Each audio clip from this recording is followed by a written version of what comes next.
Hello, everybody, and welcome to Dream Daddy Part 8. I am very confused about who I want to date right now. I really want to go on a second date with Robert because he's growing on me, but also Craig is like, I don't. The reason I'm not going for Craig right now is because I don't care about fitness. Like, he's got a cute kid, but he also has 3 kids, and that's a lot. You know what? I'm gonna go on a date with Hugo. I want to see if, like, Ernest is brought up at all. Actually, you know what? Let me read through this. If you're on here to tell me that my son put a cherry bomb in your trash, I know and I'm sorry. You want to be a movie star when you grow up? Yeah, that's why you ended up being a teacher. I worry that people who are against e-readers are more in love with the idea of books than actually reading them. That is the most true statement I've ever heard. Just read through this. He sounds a lot like me. So I'm going to go on a date with him and see how it is, Hugo Vega. I'm going to tell you how much your son is a piece of shit and how Robert is the best. No, I'll keep Robert out of this for now. I navigate to Hugo's dadbook page and type out a message. Hey Hugo, great seeing you at the barbecue. Want to hang out sometime? I wait for a few minutes before the computer dings. I'm so glad you messaged me, and I definitely want to hang out sometime, but I have a favor to ask. Our class is going on a field trip to the aquarium today, and one of our chaperones called in sick. Is there any way you could come by and replace them? Uh-oh. I completely understand if you don't want to or can't make it, but I'm going to be honest with you here. It's the middle school class. I need as much help as I can get. I think about it for a moment. Man, that's a lot of screaming kids that I'd be accountable for, and they're in middle school, arguably the worst age to be. It was alright. Yeah, it's pretty bad. Amanda silently trudges into the kitchen and pours herself a bowl of cereal. Morning, Amanda. Morning, Pops. Hey, how was middle school for you? Ugh. Bad, but nobody likes middle school. It's 3 years of bad acne, crying, and being generally terrible. Ugh. Everyone sucks, no self-awareness. It's just a bunch of hormonal teenagers locked in a gross old building for 40 plus hours a week, doing long division, starting fights over, I don't know, pizza day, top 40s pop. Middle schoolers should be avoided at all Hmm? costs. What was your middle school experience like? I thought it was fine. There was nothing really out of the ordinary for me. I had friends who, oh no, they all wronged me in some way, shape, or form. They were terrible to me. Oh my god, this is very true. And wait, I was terrible to them too. It's all rushing back to me. Middle school was awful. I had repressed it for so long. Alright. Dad, did we just have a breakthrough? I think we did. Eh? See? Middle schoolers are reprehensible. Wait, why are you asking me about middle school? Oh, Mr. Vega requested my help to chaperone his middle school class to the aquarium. Just wanted to know what I was in for. Hmm? You get to go to the aquarium? Are you kidding Hmm. me? The last field trip I got to go on was the clam chowder factory. They didn't even give us clam chowder. They gave us square pizza at a clam chowder factory. Oh, is that why you won't eat clam chowder anymore? What? No, it's because Bobby Wellingham threw up into one of the vats of clam chowder, and I'm the only one who saw it happen. Ugh, ugh. And you didn't tell anyone? Jesus. It haunts me. Right, let's leave that story firmly in the Eh? past. Anyway, you should just do it. Mr. Vega sounds like you could really use the help. Plus, you get to hang out with cool fish. Amanda, I get kind of weird about aquariums. The ocean makes me nervous. It's not an ocean. What are you worried about? That a whale is gonna pop out of the touch tank and swallow you whole? Don't you put fear in my heart. Well, do they have penguins there? It's an aquarium, not a zoo. What kind of aquarium is this? Yes, they have penguins? I want to go there. Then it's settled. Penguins outweigh fear of ocean. I sit back down at the computer and let Hugo know that I'm available. He tells me to meet him at the aquarium and gives me the address. I grab my keys and kiss Amanda on the forehead before I head out. I arrive at the aquarium to find that the school buses have beaten me there. Preteens huddle around their teachers in small groups, yelling at each other and goofing off. Every teacher looks like they're at their wits' end. Uh. Hugo jogs up to me, looking frazzled. I'm so glad you're here. Hugo! I don't know. It's been a debacle all morning. We're short-handed and most of the kids won't stop screaming, as I'm sure you know is the case with all middle schoolers. I lived through Amanda at 12. I'm all too familiar. Ah, Great. Well, it's you and me chaperoning a group of 10 kids. They're over there. 10 kids is not that bad. 10 middle schoolers. Like in middle school, I was able to go off by myself without a chaperone. Hugo walks me over to a gaggle of preteens who are all sitting on the ground, playing with their phones. They're not kicking each other like some of the other groups, so we're off to a good start. hmm. Can you guys put your phones away? All the kids look up for a moment to stare at Hugo. They then go back to texting. See, like, that's just what middle school was. At least they're quiet. Too quiet. These guys are up to something. I can feel it. There's no way. They're too busy thinking about not getting food stuck in their braces to pull any stunts. It's middle school after all. Oh, We'll see. The classes start filing into the aquarium, and Hugo hands out massive stapled packets of paper to each kid. These are due at the end of the field trip. Yes, this will be for a grade. No, you can't borrow a pencil. The kids collectively groan and grab the sheets from Hugo. What's in the packet? Honestly, it's just busy work so that the teachers can have a moment's reprieve. I think one of the questions asked them to sit quietly for 10 minutes to think about the Great Barrier Reef. Teacher hacks, I like it. Wait, I thought you were an English teacher. What does the aquarium have to do with books? oh. We just did a unit on the old man in the sea. Nothing like introducing kids to the futile perseverance of the human spirit by making them pet stingrays. Ah, It gives us time to check out some of the exhibits as well. Come on, they have a phenomenal selection of tropical fish. While the kids sit on the floor and pretend to do their assignments while they text, Hugo and I wander over to a large tank filled with brightly colored fish.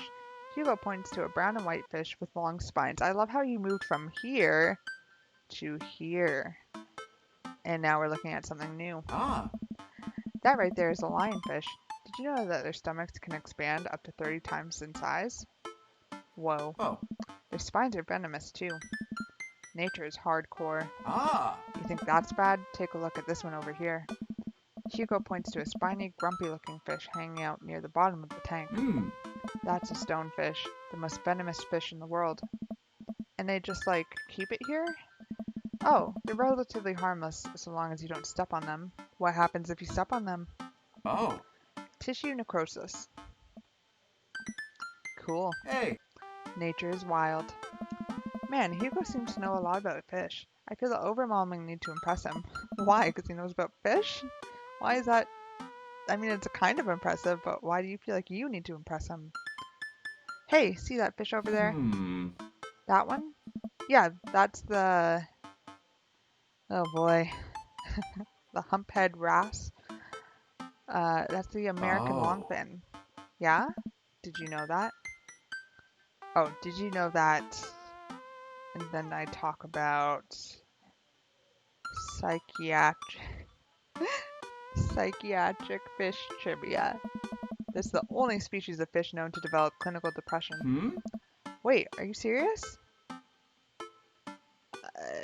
Okay, this could go either way. I could lie to him because he's gonna know it anyways, or I could be like, absolutely not, just messing around with you, and it's gonna be a cute moment. Let's do that. Absolutely not. I'm playing it for the gag here. Oh. Yes. Ha, good one. We lead the kids to another room. Sharks, sea turtles, eels, and other marine life swim around in a massive floor-to-ceiling aquarium. The kids begin trying to take selfies with the sharks. Hugo leaves by my side to separate two kids who started fighting over a Capri Sun. You're in middle school. Jeez. I walk around the rooms, reading the tiny little blurbs about different fish swimming inside of the enclosure. After a while, I look around and see Hugo again. He's gazing up at the aquarium in a childlike wonder. The ripples in the water cast blue, moving shadows across his face. For someone surrounded by angry hormonal preteens, he looks completely peaceful. He looks really cute in this light. I hope he doesn't notice me staring. That was like the first actual flirtatious thing that our character has thought or said. Wow. I walk over to join him. Beautiful, isn't it? Oh, okay. I'd rather stare at you or I say something else. Oh my god, this is the first time we can actually flirt. What do I do? This is why I don't flirt with people. I don't know what I'm doing. I'd rather stare at you. I knew that wasn't going to go well. Well, what? Hugo turns bright red. Maybe I put it on too thick. I know I just had to. I'm sorry. I mean, I'd rather not stare at you at all. Hugo looks confused. Great save, Ren. I mean, never mind. Forget I said anything. I am suddenly very sweaty. I search around for a fish tank to dunk my head into to cool down. Look, the date was boring. Again, just like Robert, it's not a date. You took me to chaperone some kids. And I didn't do so well with Robert in the beginning either, so I think I'm okay. We stand together for a moment, admiring the wonders of marine life. We eventually make our way to the touch tank room, which seems to be the only thing the kids are actually interested in. The tank is filled with a variety of horseshoe crabs, sea urchins, stingrays, and small fish. I stand around the edges of the tank and keep a wary distance from the sea life. Who knows what kind of nefarious plans those horseshoe crabs have for my well-moisturized hands. Hugo rolls up his sleeve and sticks his hand in the water. Don't you want to pet some rays, Ren? Oh, I think I'm good. I think I should just stay over here and admire them from a respectable distance. Come on, it'll be fun and informative. Don't make fun of me, but I'm scared to touch them. I get weird when there's no glass separating us. I don't know what any of those things are, but I get the feeling they will probably bite me and my delicious hands if I get the chance. Nothing in this tank can hurt you. The stingrays have had their barbs removed, the horseshoe crabs only eat little clams, and the anemones are perfectly safe to touch. Against my better judgment, I approach a tank, slowly dipping my hand into the cold water. I touch Stingray as it glides past me. See? Not so bad. See, I went to one of these touch tank things and none of them wanted to come near me. And I don't know why. And it was really insulting. I think I touched one thing. It seems like fun, slimy leather. Things get a lot less scary when you learn more about them, right? I dive my hand back into the touch tank with a renewed vigor for ocean life. I poke at some urchins and feel a hard carapace of a horseshoe crab. My hand brushes against Hugo's as we reach for the same anemone. I pull away blushing. I can say anemone, but I can't say carapace. Hugo smiles at me. Hey, you're supposed to be touching the fish. Sorry, I just got a little carried away sometime. Wait, that girl over there looks suspicious. Why is that? Oh. Are backpacks usually that wet? Hold on. Did she steal a fish? Susan! Susan, get back here. Hugo. I'm just imagining someone stealing a fish. Oh, amazing. Hugo runs after a middle schooler and catches her before she can make it to the exit. Want to tell me what's in the bag? Textbooks? Want to tell me what's really in the bag? Susan won't budge. I walk over to Hugo and the girl. I think he might need a bad cop. Look, kid. I'm not afraid to hit a child. We don't have time for games here. Whatever it is, it goes back into the touch tank now. You're not a teacher. You can't tell me what to do. Ah. Yes, well, I am. Can you please put the bag down? Next time we won't say please. Susan glares at Hugo for a moment before dropping her book bag on the floor. It lands with a wet slop. We stare at it for a moment before it starts to move. Sweet manchego. Hugo leans down and unzips the backpack. A horseshoe crab frantically scuttles out and across the floor. An employee swoops in, scoops it up, and places it back into the tank. She gives us a disapproving look. Jesus, Susan, what was your plan? I was trying to free him. To where? Outside? Where he was gonna die? Susan, go back to your group. We'll discuss this later. Yeah, and hands where we can see him. Susan sulks off, leaving me alone with Hugo. He gives me a pat on the shoulder. Middle schoolers have sticky hands. I doubt that's the first time that's happened here. Or the last. In the next room, we see a variety of smaller tanks. Sea urchins, tiny fish, and a rainbow of beautiful underwater plant life surround us. Ah. Look over here. Hugo points to some seahorses gathered at the bottom of a tank. One of them is in the middle of giving birth. Ah. That's actually the male seahorse. Sort of takes fatherhood to a new level, doesn't it? Hey kids, come check us out. There's a male seahorse giving birth. A low murmur from the students. They just jump back to their phones. Fun fact, male seahorses can even give birth and then get pregnant in the same day. Man, we thought we had it hard. Ah. I wonder if they have to deal with their kids' awkward teenage years too. All however many thousand of them. You seem to know a lot about marine life, Hugo. Oh. It's not really my speciality, but... Speciality? Ugh. It's not really my specialty, but I do make a point to learn as much as possible whenever I can. I think that learning shouldn't end when you leave school. We should challenge ourselves to find out more about the things we don't understand every day of our lives. Because if you stop learning, I don't think you'll ever be able to grow or change as a person. Good point, but I still don't trust the ocean. We'll get there. We finally make our way over to my favorite part of the tour, the Arctic exhibit. Did we get to see the penguins? Hmm. Yes, we get to see the penguins. Hell yeah.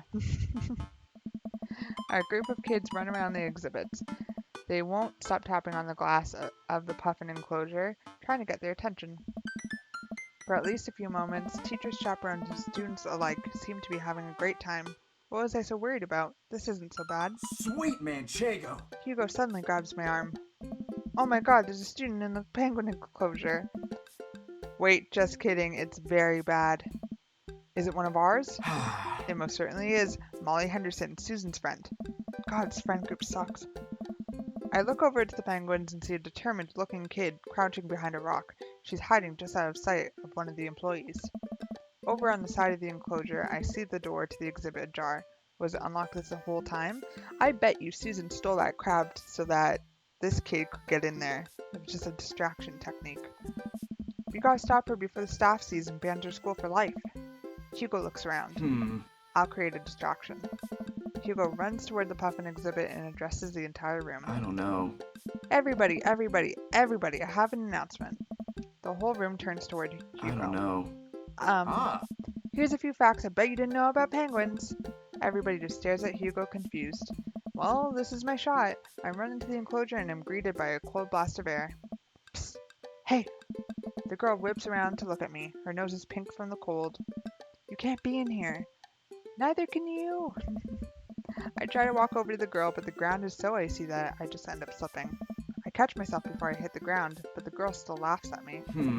Contrary to popular belief, penguins are birds. Birds are traditionally known to fly, but penguins cannot. So I can understand some confusion when we're discussing the birdness of penguins.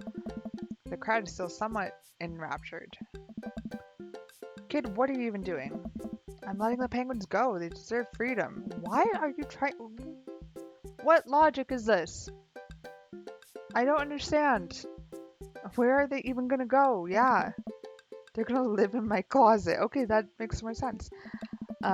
Look, I just don't even have time to argue about this. We gotta get out of here. Not until I save a penguin. Little known fact is that penguins only live in cold climates. Oh, very little known fact. With some exceptions. So they don't all live in cold climates if you're splitting hairs here. Did I mention that they don't fly? The crowd is starting to lose interest. I'm running out of time. Lay down the law, try to relate to her, bribe her. Bribe her. Absolutely, she is a child. I will give you $20 right now if you leave with me. Molly thinks for a second. Okay, well give it to me right now. I reach into my pocket and pull out everything I have, examining each bill. Okay, well I have $12 and some change. And there's a button here. Is that enough? Pay me the other 8 later and we have a deal. We move to shake on our arrangement before I suddenly realize there's a wave of penguins on their way out of the enclosure. We're gonna have to block these birds. Is this a minigame? Is this a minigame? Yes! Block that bird! Oh my god. Am I killing it? What is this?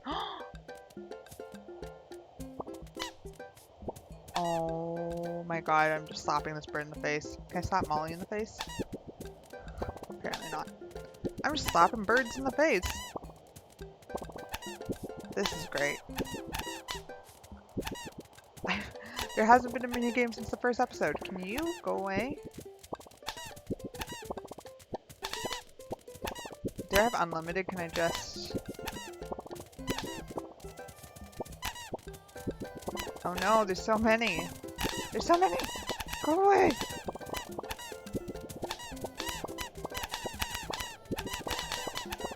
Bribe that teen. Bribe that teen. Oh my god. Why did they escape at the end? What happened? That was stupid. I didn't let any out, and then at the end it took away my ability to shoot, and they all escaped. Barbie still works though. That was amazing. That was incredible. See, I want more of that. That is what intrigued me in the first episode. Whew, glad that's over. Just in time too. Looks like Hugo is wrapping up his diversionary penguin Hmm. speech. And that's why I think that penguins are one of the best animals in the world. A few people in the audience clap out of a sense of duty. Everybody starts dispersing. Hugo spots us from across the way and runs over. Hmm. Molly, what were you doing in there? I was liberating animals, Mr. Vega. You realize that the penguins can only survive in Arctic temperatures, right? You would have had a dead penguin on your hands. Well, it was the thought that counts? No, Molly, it wasn't. Molly turns to me. You owe me $8. What? What? Just, I'll pay you later, kid. Molly runs off towards Susan, I suppose so that they can compare animal thief notes. Hmm. You're not off the hook, Molly. Oh. Ren, did you just bribe a child? I bribed a child. It was the only way to get her out of the exhibit. I'm not proud of what I've done. I'm not proud of it either, or my Penguin Facts lecture. Penguin Facts TM. But at least we got her out. Huh. Let's just get through the day and get out of here. With the day finally coming to a close, the whole field trip is ushered through the gift shop and we make our way back to the school buses. As we leave the aquarium and the kids load onto the buses, Hugo pulls me aside. Oh. Hey Ren, thanks so much for helping me out today. You're a lifesaver. It was no problem. It was actually kind of fun. Hmm. Let me take you out next time to make it up to you. You like cheese boards? Uh-huh, I love cheese boards. I'm all about cheese boards. There's nothing on earth more satisfying than a good cheese board. Great. Well, I gotta go make sure the kids don't steal anything else. See you around. I walk inside to find the house empty. I wonder where the panda's at. Before I know it, Amanda pops in through the front door. What you up to tonight? Just doing some homework. How was the aquarium? It was an adventure. Some kid tried to steal a penguin. Aww. We've all been there. I had to run in and grab her before any of the employees saw. Yes. You got to go into the penguin enclosure? Did you steal a penguin for us? Amanda, no penguins were stolen thanks to the valiant efforts of myself and Mr. Vega. It was nice getting to spend some time with Hugo, though. Huh. I'm surprised he helped complete a covert op. He's usually kind of a what? Heh. Kind of a stick in the mud? He's actually pretty cool. I had a good time with him. Alright, too much adventure for me today. I'm gonna go rest my eyes. You mean take a nap? There's a difference. You'll learn when you become a father. Just like me, Amanda, you shall learn. Date complete. Goofy, potty humor, tweet, youth, water, clam chowder. Water? Why is water so low? I was That all was up in that phenomenal. water. But rank A, that's pretty good. I think I was better than Roberts. So Welcome. I am You've happy got with that. dads. Oh, I have a message from Craig. I'm gonna open it in the next one. He's probably like, why am I not hanging out with him anymore? We're supposed to be friends. So I'll deal with that drama in the next one. Thank you so much for watching, and I'll see you in part 9.